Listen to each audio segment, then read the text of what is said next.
Good afternoon. My name is Joyce Donaldson, and I'm President and CEO of the Carpinteria Valley Chamber of Commerce. It's my pleasure today to introduce one of our Junior Carpinterian of the Year finalists, Jeremy Saito. Hi, Jeremy. Hello, Ms. Donaldson. How are you today? I'm doing great. Great. What was your reaction when you heard that you were selected as a Junior Carpinteria finalist? My friend Michaela, who's also a finalist, had texted me like, "Did you get your letter? Have you looked at your mail?" And I hadn't gone yet, so I drove down to my mailbox, and right when I opened the letter, I like screamed, and then right away I called her, and we were like, "We're both finalists!" Oh, how fun. And when did you tell your parents?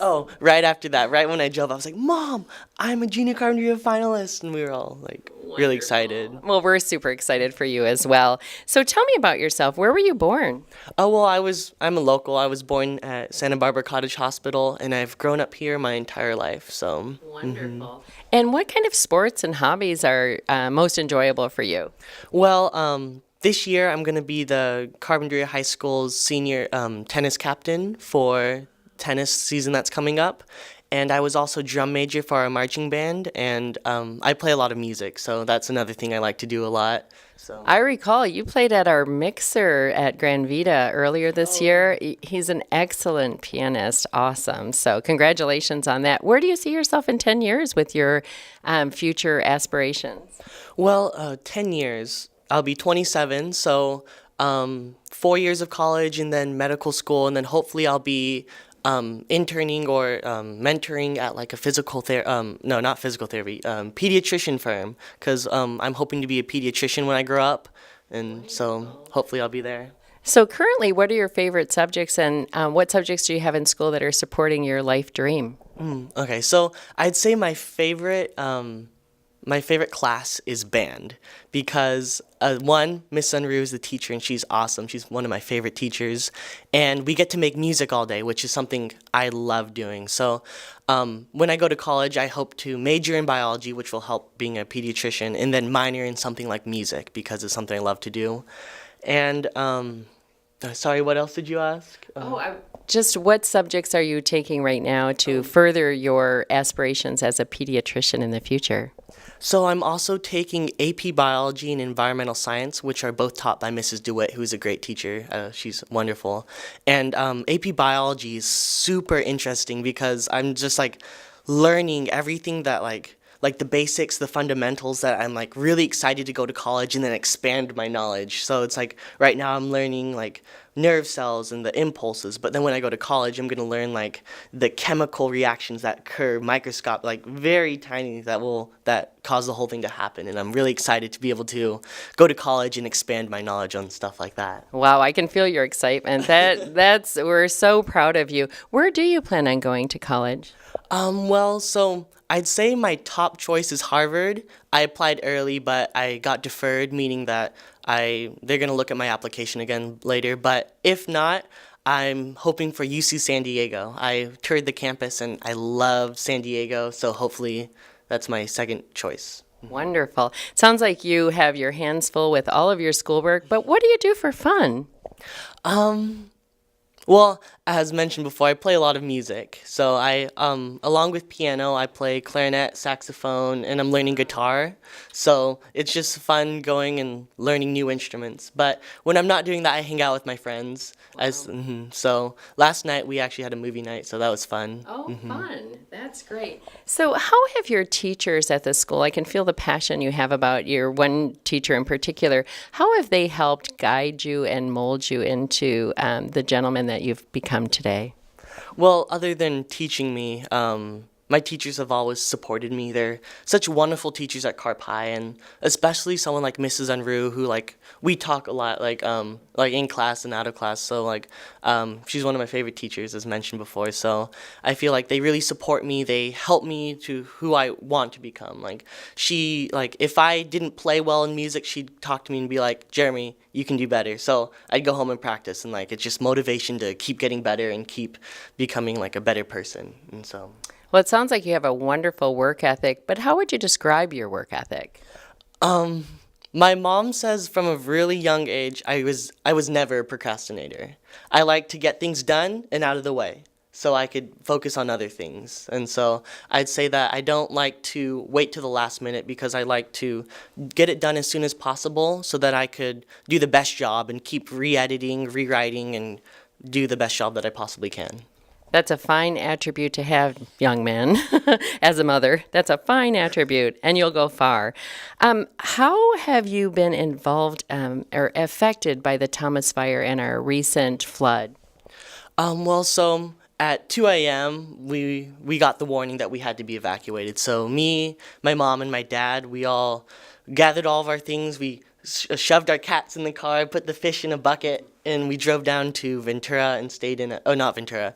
We drove down to Goleta, I think, and stayed in a hotel there for a few days. So that was mainly for the Thomas Fire.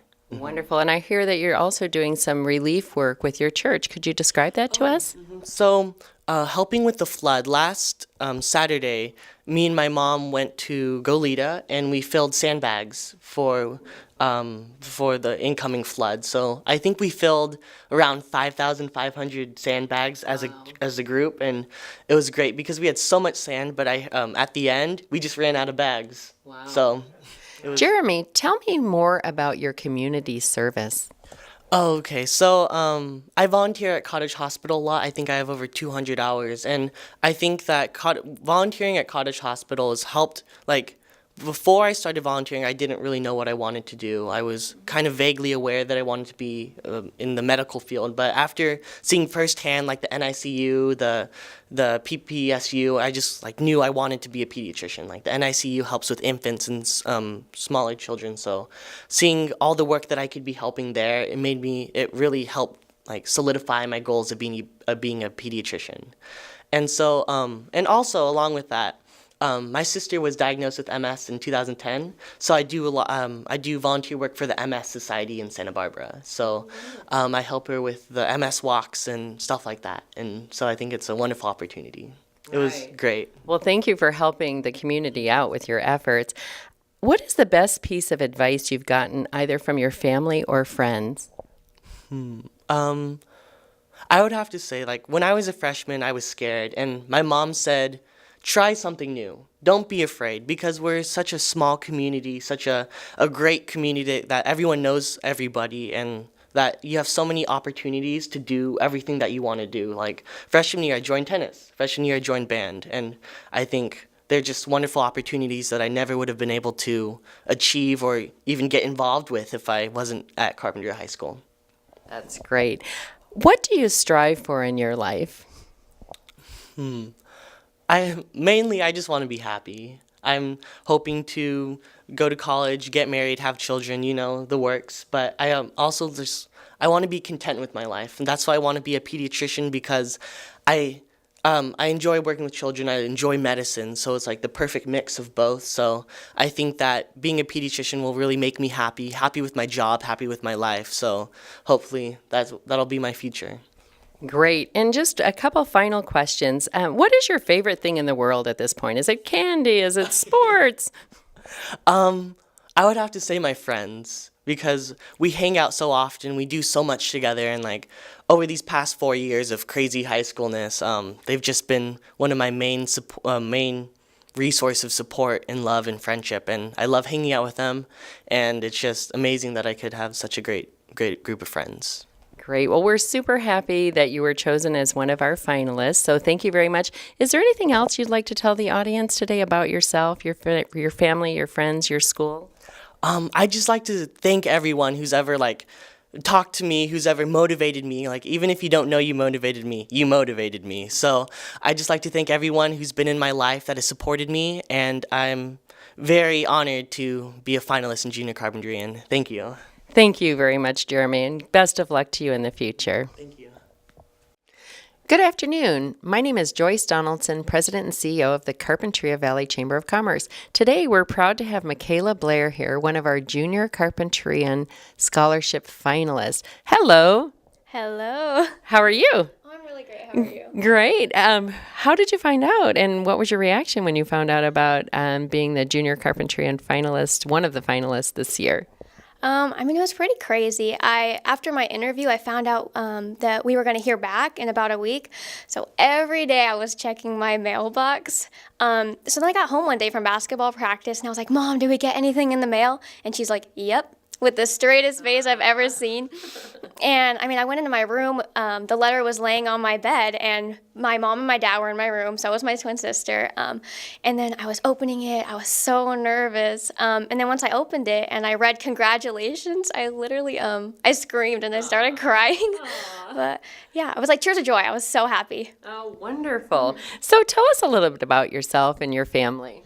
Well, currently I am a senior at Carpinteria High School. I'm going to be starting my second semester here once all the crazy flood situation calms down.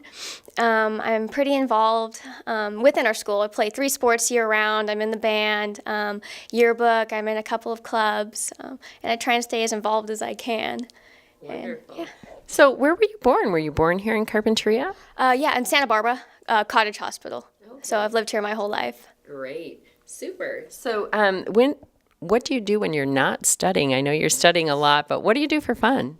Well, for fun, when I'm not playing sports, which is year-round, so I'm pretty busy a lot. I try to practice my instrument, but it doesn't usually happen. I also play with my dogs a lot. I walk dogs as a job, so like 3 other dogs, but then I also try and spend as much time with my own dogs and my cats as I can. Oh, It's kind of like a winding down kind of thing. Oh, absolutely. And what are your favorite subjects in school? Math, which is weird. You know, a lot of people wouldn't say math, but I mean, I love how you can figure out an answer from an equation. I also love virtual enterprise business, if that counts as a subject. Really passionate about business, so. Wonderful. And who would you say has the most influence on your life? Do you have a mentor? I have a couple. I mean, it's hard to pick one. My teachers and my coaches, definitely. Maria Zamora has been one. You know, she won Junior Carp last year. I kind of just look up to the people who are older than me, who I've seen go through the same things that I'm going through now. So I kind of look up to them and see how I can use what they've done to make me successful, I guess. Definitely. What is the best piece of advice you've received from either your parents or friends or family members? I'd have to say it's from my dad. He always tells me to just go for things. A lot of times I don't really go for things because I'm really nervous or I'm scared that I won't get it. But he says, you know, what's the harm in trying and not getting it? So just go for it, you know, because then you never know if you get it or not. So. That's right. Absolutely. So what are you most passionate about? Well, I'm really passionate about helping out the environment and animals. I kind of think of those two as the same in a way. I'm in Paws for a Cause. It's a club at our high school, and we raise money for animals in need, shelters. Also in our Spanish club, we were raising money for victims of the hurricane in Puerto Rico. So yeah, try and help out the environment and animals and stuff as much as we can. So it sounds like you have a lot of extracurricular activities. So if you were to sum up what activities that you do that really impact the local Carpinteria Valley community, which ones would those be? I have to say Interact Club. I mean, the clubs I'm in. Interact Club, definitely. In that club, we mainly do local-based projects. Last year, we were doing one at Main School with the kids in the Head Start program. We brought them a whole bunch of Christmas gifts, and it was really nice to see the looks on their faces. And we also hold, like, beach cleanups in City Hall where they bring their recycles and electronics and stuff. So, yeah, Interact Club. So where do you see yourself in 10 years? That's a tough one. I don't know yet where I see myself, I guess you could say. I have an idea of what I want to do. Hopefully be a CEO of a business that maybe helps out the environment or something. But I'm kind of just thinking I'll go with the flow. I'll go with whatever happens to me. But hopefully I'm doing something that I want to do. Super. And do you have any schools that you are applying for or that you want to go to? A couple of them are pretty hard to get into, so we'll see. UCLA, a very difficult one. Also Cal Poly, that's my top choice. Really good business program there. Yes. I love the area. Oh, wow. Maybe UCSB, Westmont, try and stay close to home. I don't really want to go out of state, so. Okay, well, that sounds good. And then do you see yourself in the future, then you said about being a CEO. Do you have any ideas of what that might look like? I know you said something maybe that enhances the environment. Have you thought any further about that? Possibly creating a product, maybe entrepreneurship. I mean, I was a CEO of 2 virtual companies, and both of them are related to the environment in a way. One, we created a water conservation device and taught people about how to conserve your water, and it was really relevant to today because we're in a drought. And then the one I'm in right now, or I'm working with, is in our VE class. It's called Be There. We hand out and distribute carpenter bee huts to help the dwindling carpenter bee population. So, Interesting. yeah, hopefully maybe create products. You definitely sound like an outdoor enthusiast. I mean, living in carp does that to you. Definitely. So, what is your favorite thing in the world? I mean, is it like candy or sports or just your passion you have about your dogs or environment? Well, my favorite thing, I definitely love doing sports. I mean, I've been doing sports my entire life. My mom put me in everything. But I feel like it would have to be my family, which includes my pets. My favorite thing in the entire world. It's always nice to know that you have that backbone with you, those people who are always going to support you no matter what. My dogs and my cats too. But yeah, it's really nice to have a family. Sounds like you have a lot of cats and dogs. What are their names? We have 3 cats, Angel, Tigger Boy, and Pumpkin. Pumpkin's really old. She's like 18. And then we also have a Belgian Malinois named Kiwi. She's a dog. And then a golden retriever named Amber. Yeah. Do you have brothers and sisters in the Carpinteria Valley School District? Yeah, I have a twin sister named Amanda Blair, yeah. Oh. She goes to Carp High with me, senior there also. Who's older? She is by 12 minutes. I don't like to admit that. So do you have anything else that you'd like to say to the community or to your family members? Just that I'm really excited to have this opportunity and that I'm a finalist for Junior Carpentry. And it means a lot to me. It really does. And I'm really excited. It's really great. Great. Well, thank you so much, and best of luck in all of your future endeavors. I'm sure you're going to go very far. Thank you. Good afternoon. My name is Joyce Donaldson. I'm the president and CEO here at the Carpinteria Valley Chamber of Commerce. Today we are pleased to introduce our Junior Carpinterian of the Year Scholarship finalist. And here today we have Anna Artega with us, and we're so happy that you're here. And congratulations. Who did you tell when you first found out that you received the potential of receiving this scholarship, the Carpinterian of the Year scholarship? Oh, it was actually pretty funny because I was actually in my house and I opened the letter right in front of my whole family. And my friend was over too. And I literally opened it and I'm like, first thing I read, congratulations. And I just scream and everyone's just looking at me like, they're like, what happened? Oh my God. And I'm like, I'm a finalist. And my friend's like, congrats. And he hugs me. So I basically told my whole family right then and there when I screamed. That's great. Well, congratulations. We're super excited for you. Tell us a little bit about yourself and your family, where you were born, how many brothers and sisters you have. Okay. Well, I was basically born in Carpinteria, Santa Barbara Hospital. I went back and forth between Port Hueneme and Carpinteria in my younger years, but then I finally settled in Carp when I started high school. And then I have 2 brothers right now. They're both younger than me, and we are a family of 5. Wonderful. So when you're not studying, what are your favorite hobbies to do? Ooh, I love to exercise, fitness, help my friends out with anything. I love to do a lot of community service. I find it very pleasing, and just being able to talk to different people is really fun. Great. So that leads me to my next question. Anna, tell us about all the community service that you're involved in here in Carpinteria and throughout California. Okay, so I've been a part of multiple clubs. The Rotary Club is one, the Youth Wellness Connections Club, and then my church. I'm a youth leader at my church, and then the Youth Wellness Club, I'm on the council. So we help with eliminating the stigma around mental health. And then the last one was the Rotary Club. We do a lot of just local community service, helping different organizations. Sometimes at the marathon, we give out waters. Just a lot of different things. Great. So you've had quite the extended Christmas vacation. What have you been doing during the holidays? Basically, during the holidays, I've been there mental support for my friends, and sometimes physical if anyone needed help coming over to my house if they were in danger. And I've just been there trying to talk to people because I think that's the best way. Communication is a vital thing we have today, and without it, I don't think people would get through these moments.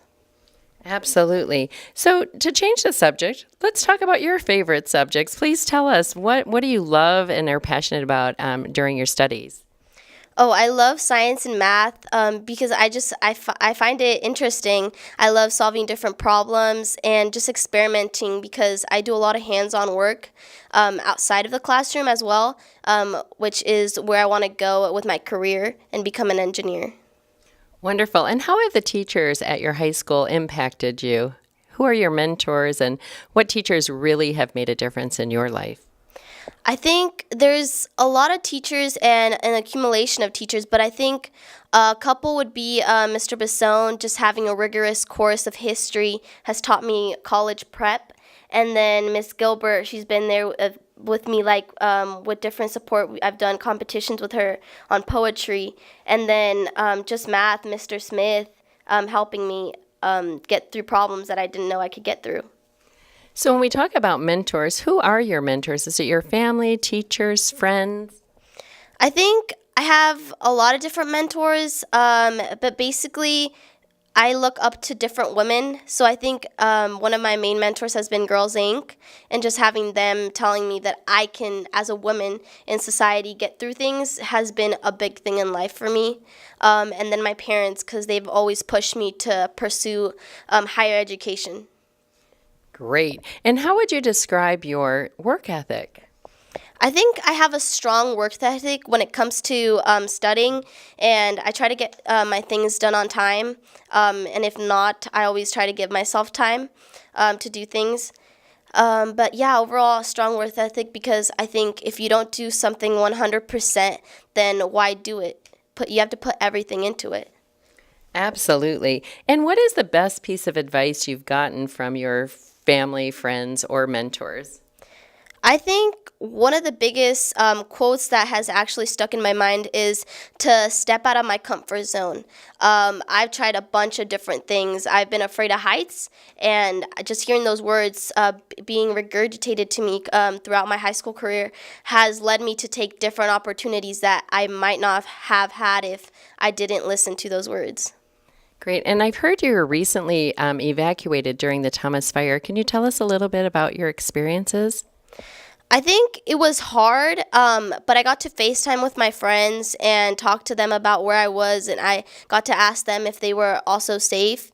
But I think what helped was the Carpinteria community and how we are truly a community and we help each other get through tough situations. It was hard getting out of my house and not being able to breathe, especially with my baby brother. But today, I think we will be a stronger community through this event, even though it was so bad.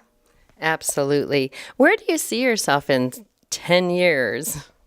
Oh, man. I've been asked that question a lot. Like, what do you think your future will be? Yeah, I think I truly want to pursue engineering because I want to be a mechanical engineer. I love building and constructing different things, whether it's little robotic structures or exhibits I've been a part of. I just love working hands-on and learning hands-on. I think that's the best way I learn, and I want to be a life learner. And I think if I pursue engineering, it will be my best path. Great. And what schools are you pursuing to go to after high school graduation? I have a couple UCs, so I've applied to UC Berkeley as my top, UC San Diego, then Cal State. I applied to San Diego State. I've been accepted to San Francisco State, so I am acknowledging that school as well. And then a few privates would be GW, University of San Diego. Let's see, University of Redlands is another one that I think small school might benefit me because I'm from a small town. Great. And is there anything else you want to say to the viewers or to your family and friends and the city of Carpinteria residents? I think it's just amazing what a small city can do for you. And once you truly take advantage of every opportunity the city has to offer, you can become someone important. And I feel like the best people are created out of a small town. YouTubers get large from just a community feel and people that support you there constantly. Even though we're such a small town, small number of people, a small group of people can make a big difference in the world. Thank you so much, Ann, and best of luck in all of your future endeavors. It was a pleasure to meet you today.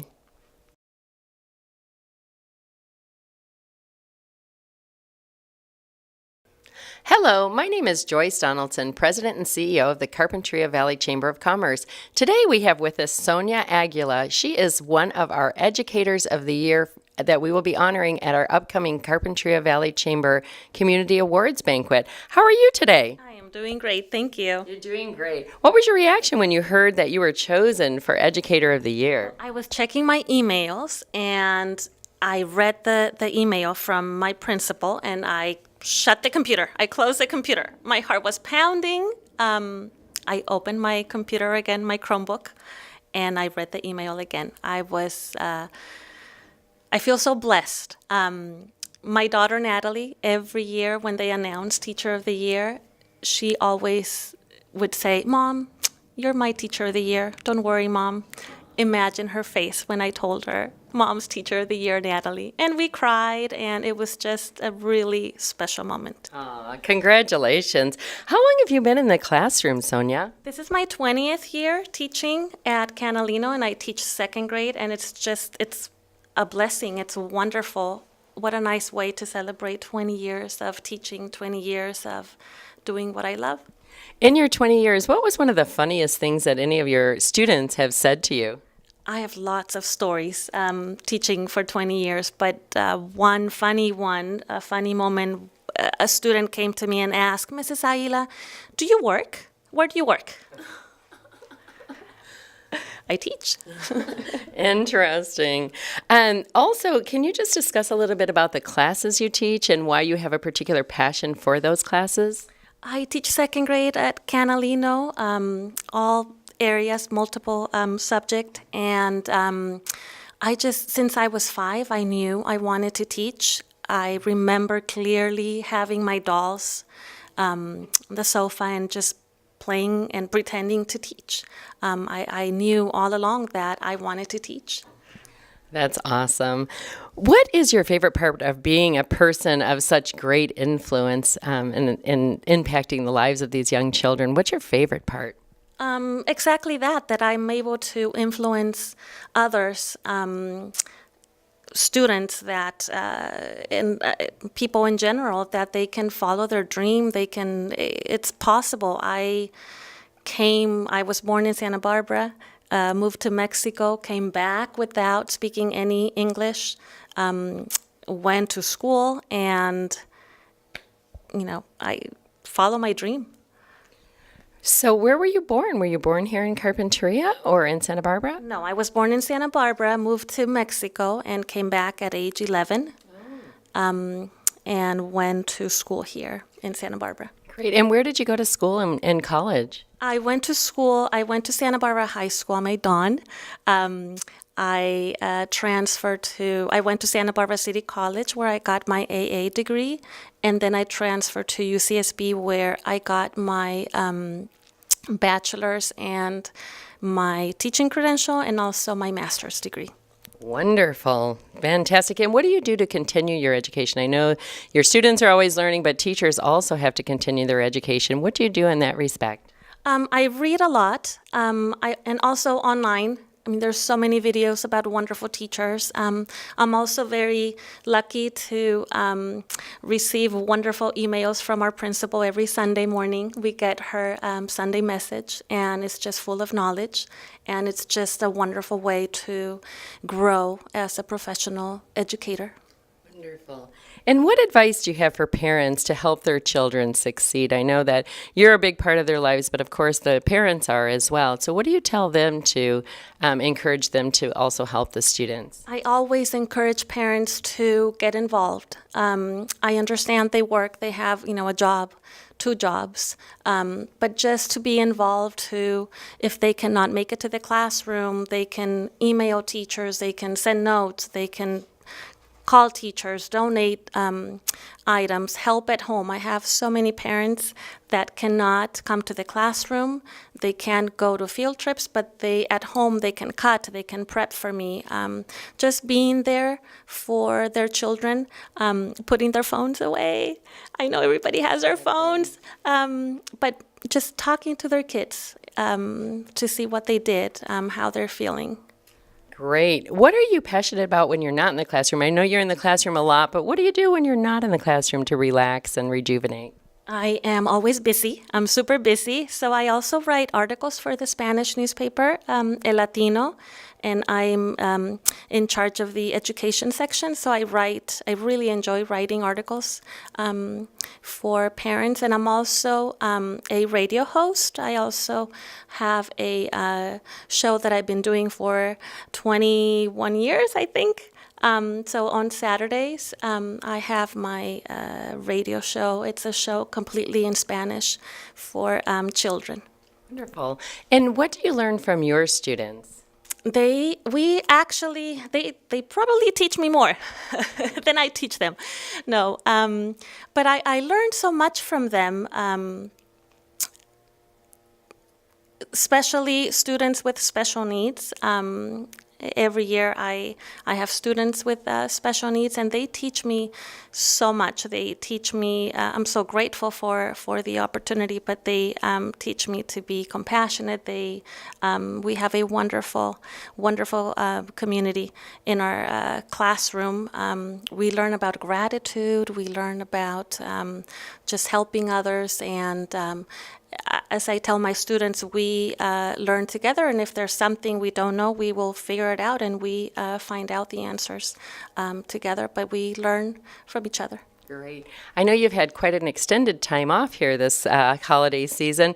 What do you plan on doing first thing when you arrive back in the classroom? Well, I did get a chance to see my students last Monday, and hugs, and again, full of gratitude. It's so wonderful to see them. I miss them a lot, and the first thing we're going to do is have a class meeting to see how everybody is doing. It's been a long break. Absolutely. Do you have any advice for your students, words of wisdom that you'd like to share? Words of wisdom. I think I'm going to use a quote I used when I graduated from high school.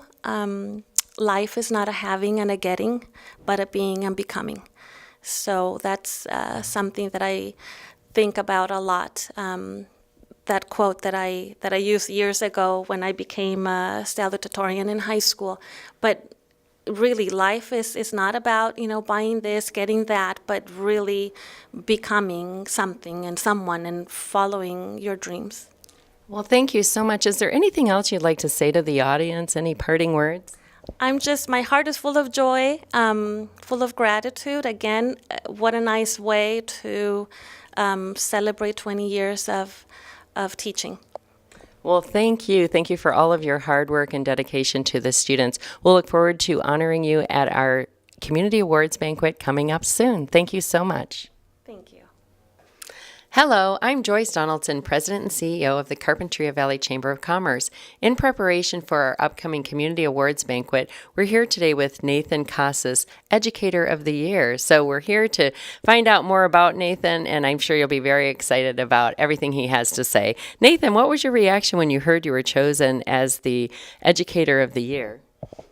Well, it was during the Thomas Fire, so my reaction was, cool, can I evacuate now? 'Cause what now, So it was, it was kind of a positive thing in a time of intense emotions. So, it was, Absolutely. And so who did you call first, or who did you tell first, or who did you shout out to? I called my wife first, to let her know the good news, and Absolutely. And how long have you been in the classroom, Nathan? Been in the classroom since 2009. I've been here in Carpinteria High School since 2011. Great. And tell us a little bit about the different classes that you teach. I teach AP Calculus, which is mainly a senior and junior class. I teach Math 2 and Math 2 Plus, which is a core math course for mainly sophomores and juniors. And I teach a Math 1A course, which is a freshman level math course. Wonderful. And what is some of the funniest things that your students either said or did over the time that you've been a teacher? Funniest thing? When I first started doing student teaching, I was teaching at Yorba Linda High School. And I was in a classroom, and their classrooms were built very long. So there were students way in the back. They had trouble seeing. I actually wore microphones, and they had speakers for the students in the back to hear. But one student was having trouble, seeing the board, and I jokingly said, "Well, you didn't bring your binoculars today?" And of course, the next day he brought his binoculars, and I saw him in the back, kind of doing this sort of thing. It's pretty funny. Funny. Great. And tell us, what is what is your favorite part of being a person of great influence to your students? What part do you really pride yourself on?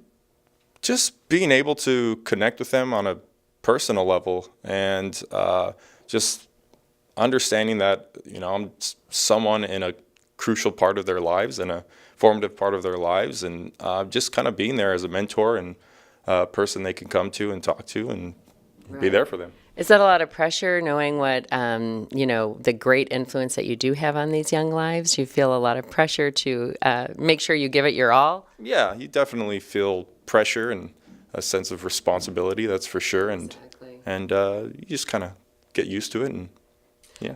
How many students do you typically have in one day? In a day, typically, in a year, any given year, 100 to 120, somewhere around there. I see. Great. And then what do you learn from your students? I know you teach them a lot, but what do you learn from them?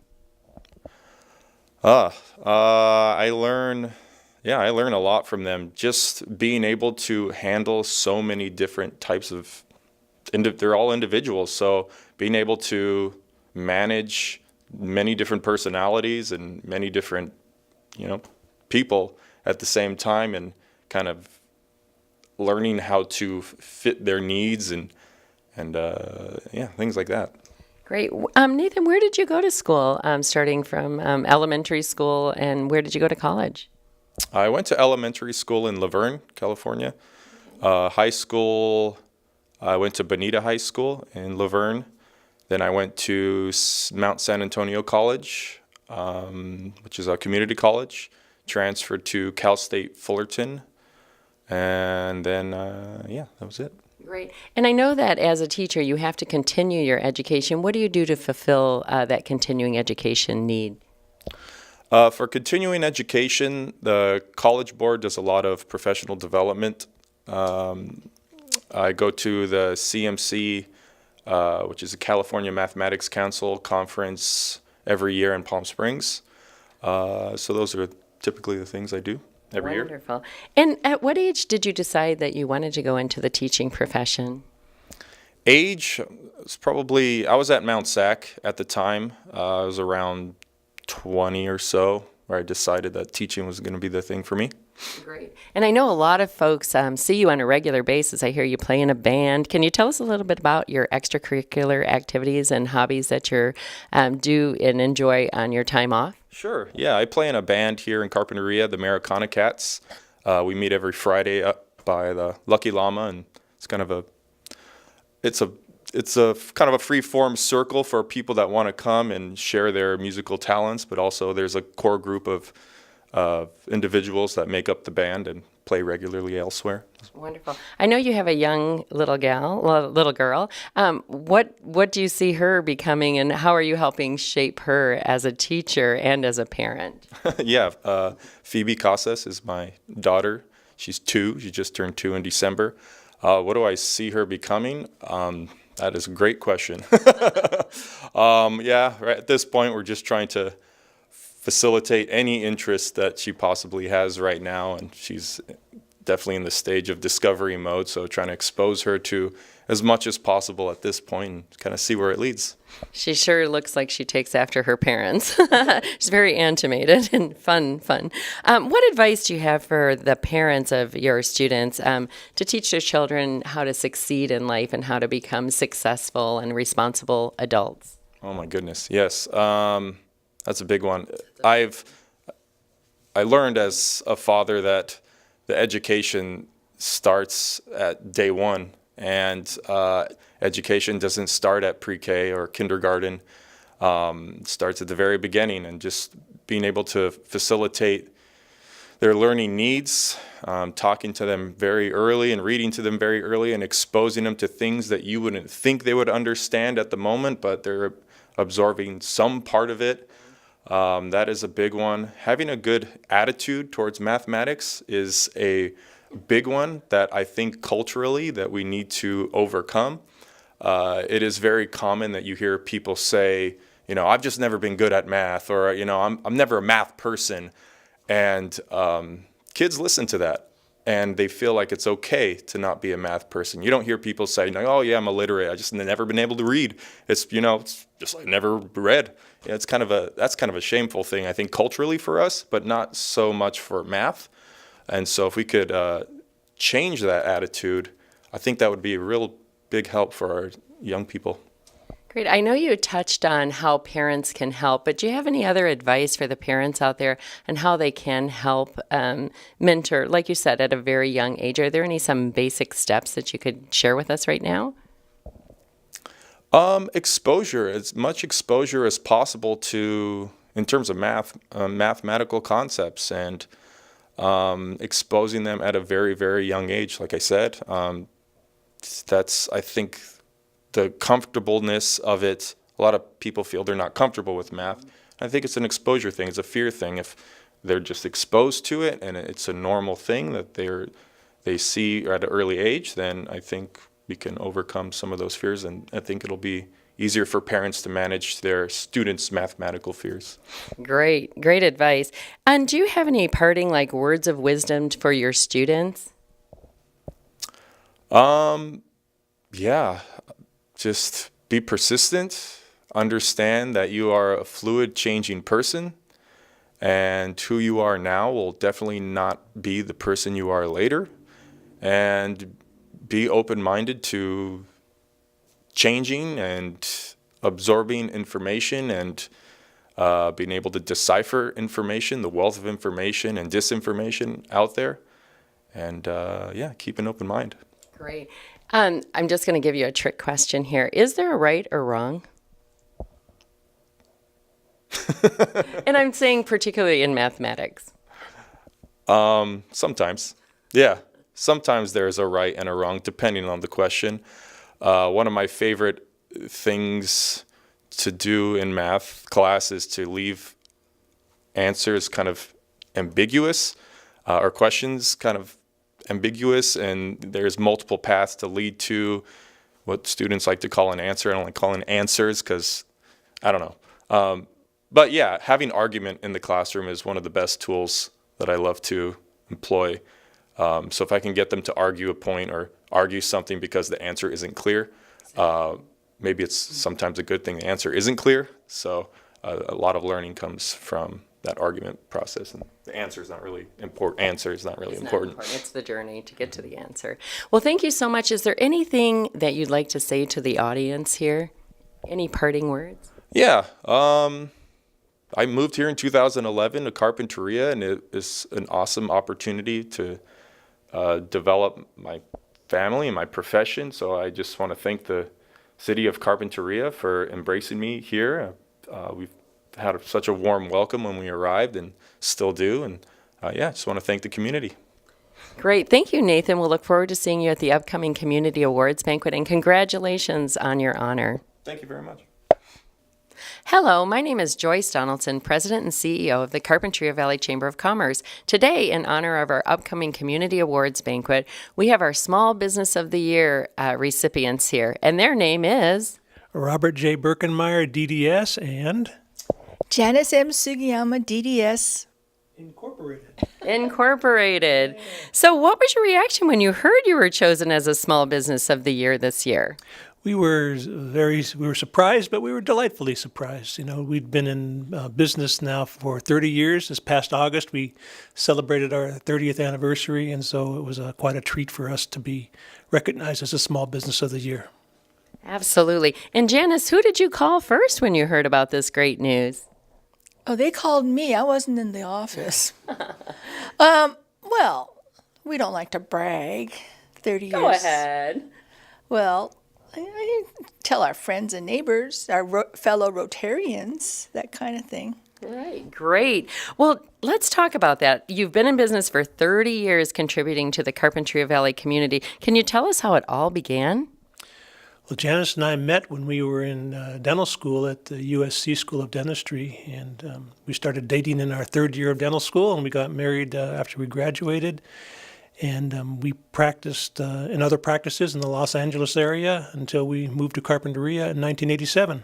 Great. And how long have you been at the current location? 30 years, as of August 1st of this year, 30 years. On Eugenia Place. On 1066 Eugenia Place in Carpinteria. Awesome. That's so great. Janice, tell me about all of your community involvement. I know last year in particular you had an extremely busy year with Rotary. Tell us a little bit about your presidency. Yes, last year I served as the president of the Carpinteria Morning Rotary Club, and we worked very hard that year. You know, our club is a young club, but we have a long list of accomplishments which we maintain. Like we have the Tomo Interpretive Park for the children, and we fundraise for that. And then we have our casino night, which is a lot of fun. And then we sell the Carpinteria calendar, which is a good fundraiser also. So I'm very proud of our people. They all work very, very hard. You had a very busy presidency. Janice was always working on that Rotary Club involvement. And Bob, you also, as Carpinterian of the Year in 2007, have been very involved, both of you, both with the Chamber, Rotary, and a lot of other organizations. Please tell us a little bit about those. I think I was nominated for Carpintery of the Year in part because of some work we had done with an English teacher from Russia. And when at that time there was a company here in town called Benton Oil, and they had had some business there in Russia. And along the process, they met this teacher who had dental problems. She was an English teacher. She was able to communicate effectively with them, and so my Rotary Club sponsored her to come to the Carpinteria, and we provided dental care for her for a period of time, and sent her back to Russia with a better smile. Wonderful. And Janice, tell us a little bit about your family life. I know you have some big news coming up with your daughter. Yeah, when we moved here, our daughter was 18 years old, and she grew up in Carpinteria, and now she's going to be 32, and she's going to be getting married pretty soon. So we love Carpinteria, and I'm sure everybody who lives here also loves it because it's a great place to raise children. Great. And Bob, I know that you have a lot of hobbies. I know that you're always fixing things. So tell us a little bit about your latest renovation with your building. Well, most recently, first let me address that I spend most of my time doing dentistry, but aside from that, I do maintain our small office building here. Most recently, over this past Christmas break, we remodeled the restroom and one of the operatories. We had done previous treatment rooms. We had previously done treatment rooms in other places in the office, and this time we remodeled the final operatory there and then the restroom, and we had it done by a local cabinet maker and a local contractor, and they've done some very nice work for us, so we're pleased with the final result. And you also do a lot of your own tree trimming and street sweeping here lately. Lately, you know, it's sad for all of us who knew him, but Ruben Garcia, our longtime gardener for us and many of the businesses here on Eugenia, the Chamber, and many of the businesses here on Eugenia Avenue had an unfortunate accident and passed away. And so for the foreseeable future, I'm going to do some of my gardening as well. Yeah, it's nice to see him out there sweeping the sidewalk and the leaves every day, and it's nice to get your hands dirty. So, Janice, I know that you're very involved with the youth and the children dentistry. Can you tell us a little bit about your accomplishments in that field? Well, I think access to care for anybody, including children, has always been a passion of both Bob and myself. I remember many years ago going to the Santa Barbara City Council advocating for water fluoridation when they were redoing the Decatur treatment plant. That was quite an eye-opener. There were so many people that were there that were anti-fluoride, and it was just me and a couple of dentists. But that kind of passion to get up in a big group like that and tell people what they think is best for children, because the children can't speak for themselves. And over those years, Bob and I have been involved with all the other dentists in school screening for all the children in the Carpinteria Unified School District, and outside events where we deliver cares the most recent April of last year when we were part of the California Dental Association Ventura Cares program. So it's a passion. You're a dentist. You try to do what you can for others. Great, thank you. I know you're very passionate about your businesses, but do tell us, what do you do on your off time? I volunteer. I've always volunteered, first with the chamber, I think, in the early years. My daughter was very well known at chamber mixers. And then I got involved with the local dental society. I served as their first female president in 2000. And then their first trustee in 2007 when I served in Sacramento on behalf of dentistry. So volunteer dentistry and volunteer leadership in dentistry have always been my interest. Now I'm a little burnt out, so I try to take it easy now. Well, thank you so much for your service to not only the Carpinteria Valley community, but to the country. So, Bob, how do you maintain your work-life balance? I have no life beyond dental care, so mostly I just do a lot of dentistry and office maintenance. I do have a guitar that I play with periodically. Through the Rotary Club, sometimes we have. Most recently, we spent some time with Roland Rotz and myself, Dr. Rotz, playing a little bit of guitar music together. But for the most part, I'm a very monofaceted person, just a lot of dentistry. Well, tell us a little bit about your daily routines I know you're patronizing a lot of our local businesses on a daily basis. Could you tell us a little bit about how you choose where to go every day? Well, I mean, we try to eat everywhere, and especially in the winter months, we try to support the local businesses. It's been hard for them these last few weeks with the impacts on the community. Luckily, we're in a position to eat out. And, and I don't mind giving up cooking. It's not like I really enjoyed it that much. You work all day, you don't want to go home and cook, and then he would leave and go back to the office. So now we just go out to eat, and he goes back to the office. Yes. Well, that's great. I'm glad that you're patronizing our local restaurants and businesses, so thank you for that. What is your advice to our viewership on how to maintain optimal oral health care, Dr. Bob? Janice used to have a license plate frame that said, "Brush and floss for miles of smiles."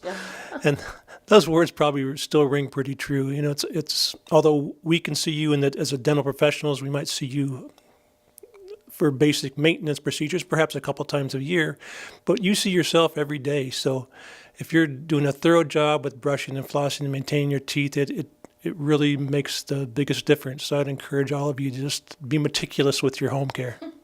Great.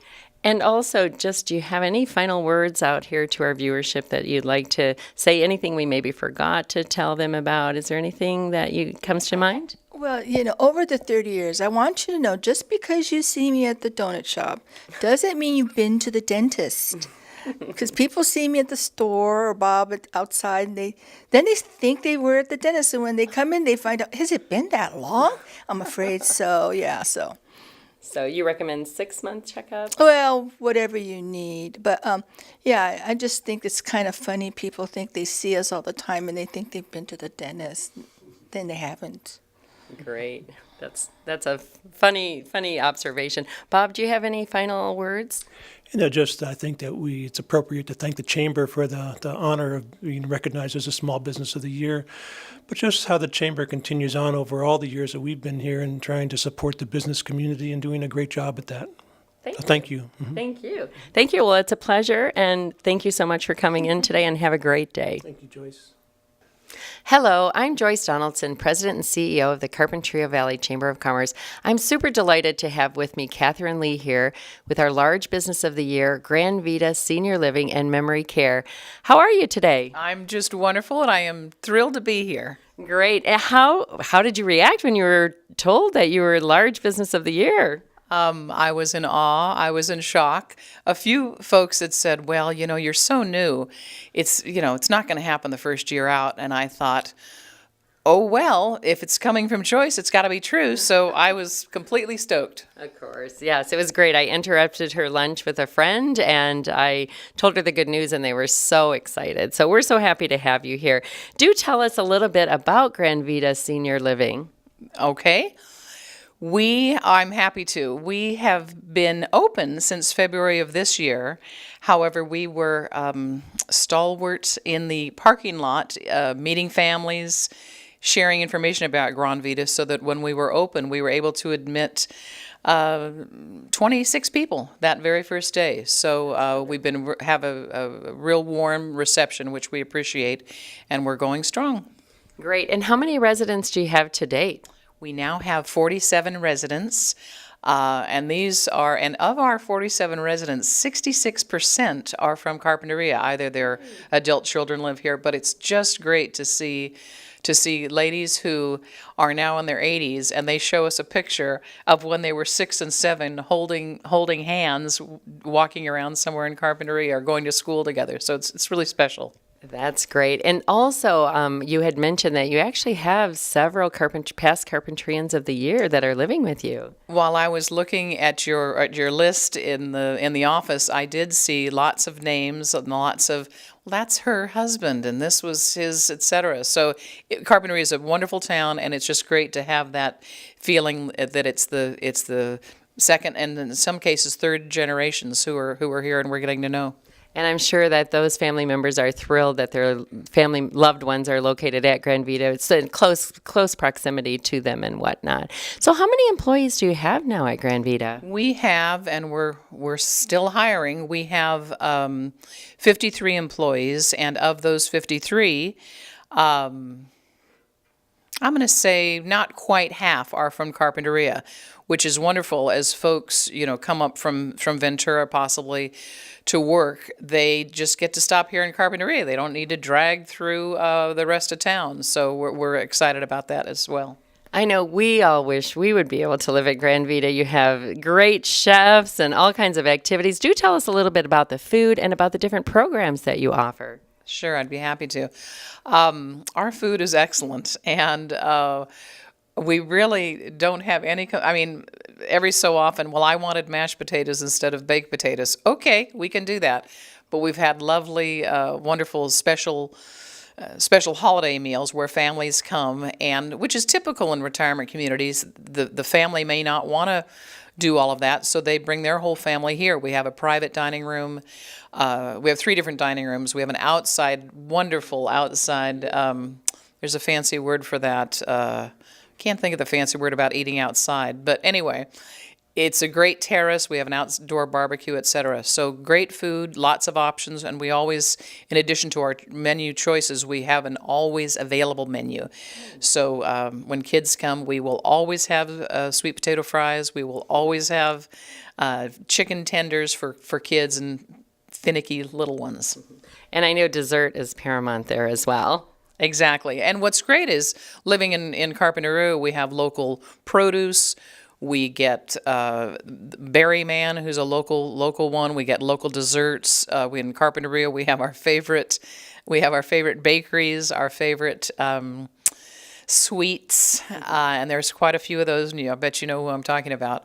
So it's wonderful. It's wonderful to have all those options. Great. And I know that you came to Carpinteria a while ago. So tell us about how you came here, left, came back. Well, went to school up in San Luis Obispo, drove through and always enjoyed it. My older brother used to play polo at the polo fields.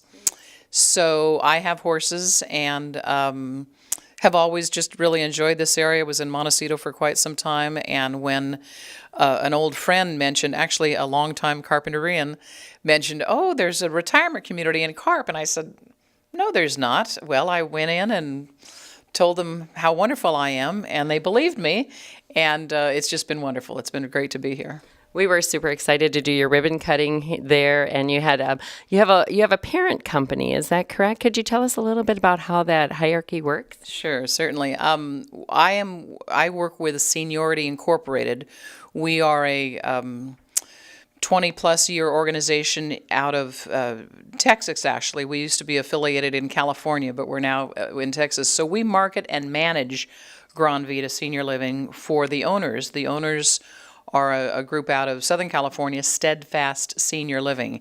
It is a wonderful partnership, and before I even ask about, what we could use they're always saying, well, what do you need? What do you like? What do you need? So it's a really wonderful working relationship. Great. Discuss Grand Vita's commitment to the community. I know you have a lot of activities that support our community. Tell us a little bit about your shopping sprees and different ways that you incorporate your residents into the Carpinteria community. Sure. We have our bus where we take folks, and it's just fun. Even if we're going to the little vegetable stand, the produce stand by the library, we've gone down to the hamburger joint at the end of the road. So really, residents are really enjoying just kind of seeing what's available here. But we want to make an impact on the community. We are starting to work with Help of Carpinteria. We have we did offer to the entire community a Veterans Appreciation Day. We didn't need to sync it with any special holiday. We just really wanted to show how much we appreciate our residents who have served and other folks. And I tell you what, it was. Gosh darn it, I'm going to start choking up. It was wonderful though. We had the flag color guard, and singing. Our Congressman Salud Carbajal was there. It was a special day. It was great. Great. And from what I understand, you have a resident there that specializes in holidays. Could you tell us a little bit about that? I am proud to say that Santa Claus lives at Gran Vita.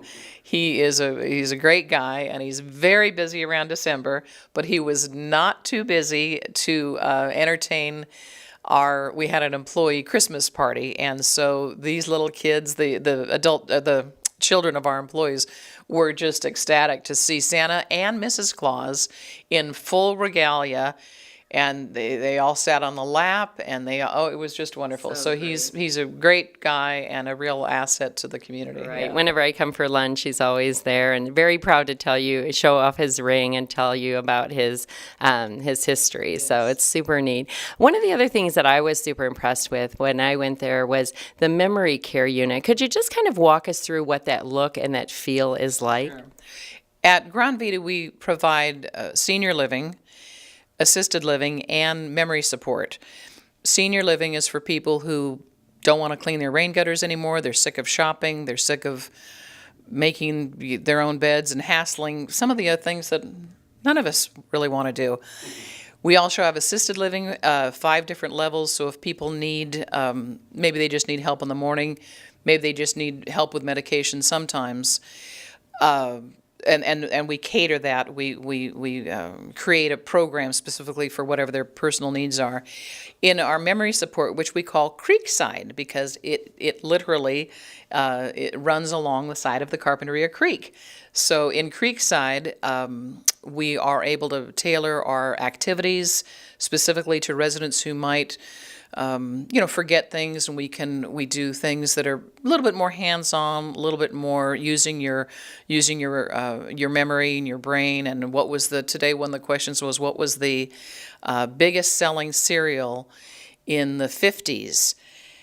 And then she said it starts with a W, and I wanted to say, no, it was Cocoa Pops. Well, it wasn't. It was Wheaties. I actually had that answer. I didn't. So, yeah. Interesting. But what also I recall is that you have like wedding dresses and photo books that are indicative of that era. Could you just tell us a little bit about that? I'm so impressed by that. I appreciate that, Joyce. Our architects and our designers went to the Historical Museum here in Carpinteria, and we have beautiful, blown up, large, 3 feet by 5 feet photographs of Rincon Point, of the end of Linden, when it was just a little beach shack. But what's great is then we have old 1950 Thunderbird fenders and a bicycle that maybe folks would have, an old kind of bike. So when maybe if a resident's having a tough day, or maybe we say, oh, this wedding dress, look at how beautiful. Mm-hmm. You must have been a beautiful bride. Now, tell me how was your wedding? And then we kind of get talking about happy things. So it's been really nice. You do really cover every single aspect. So we all appreciate that. So I know you're really busy. You live, work, and breathe and eat all at Gran Vita. But in your spare time, you had mentioned that you have a few hobbies. Could you share those with us? Well, I really enjoy the hiking and hiking around the area. I do have horses, so I've had my horses actually near Summerland. So yeah, a lot of riding, and I like to do a lot of fun stuff. I like to travel quite a bit, and I was jealous of your chamber group that went to Italy this year. So we'll see about where you're going next year. I'll let you know. So, do you have anything else for the viewership out there that you'd like to say about Grand Vita that perhaps we didn't discuss? Well, I guess I just want to say we are so honored. We're honored with this award, and again, we're new in town, but I'm really proud of the fact that we used an existing building. When people say, "Well, now where is Grand Vita?" Sometimes I'll say it's kind of in back of Albertsons, and I don't think that really does anything. That doesn't help. But when I say it's kind of across from the post office, then I'll say it's the old Microsoft. Oh yeah, my uncle worked there, or oh yeah, we laid the lights in there 20 years ago. But the building itself, you won't, if you haven't been in, you need to come in. You won't believe that it was this old. It was an office building. It is now a beautiful home. It's gorgeous. We have 77 apartments. We're licensed for 83 people, and we have people coming in every week wanting to know we're licensed as a residential care. All of our team members, what we call our employees, all of our team members are screened and fingerprinted and have a background check. So we have people coming in all the time from Ventura, from Santa Barbara, but it's wonderful to have so many Carpinteria people who have lived their life here. They don't want to leave. They know what all the wonderful things Carp has to offer, so they want to be able to go walk by the beach. They want to be able to enjoy the produce and watch a polo game if they want to. They want to go to the high school and cheer on their grandkids. So we really consider it an honor to be here. Well, I really appreciate the fact that you have all those balloons out in front. So if you're looking for Grand Vita, look for all the balloons on Carpinteria Avenue. It's such a happy place, and the balloons are just kind of indicative of the happiness that goes on behind the doors at Grand Vita. You have one more thing to say? This Easter, Harvey might be coming, and we may, in fact, have a huge Easter bunny on top of the building. So that'll be your next clue where Grand Vita is located. Oh, so fun. Well, thank you, Catherine Lee, for coming in and talking about Grand Vita with us today. And congratulations again on Large Business of the Year 2017. We look forward to seeing you all at our Community Awards banquet.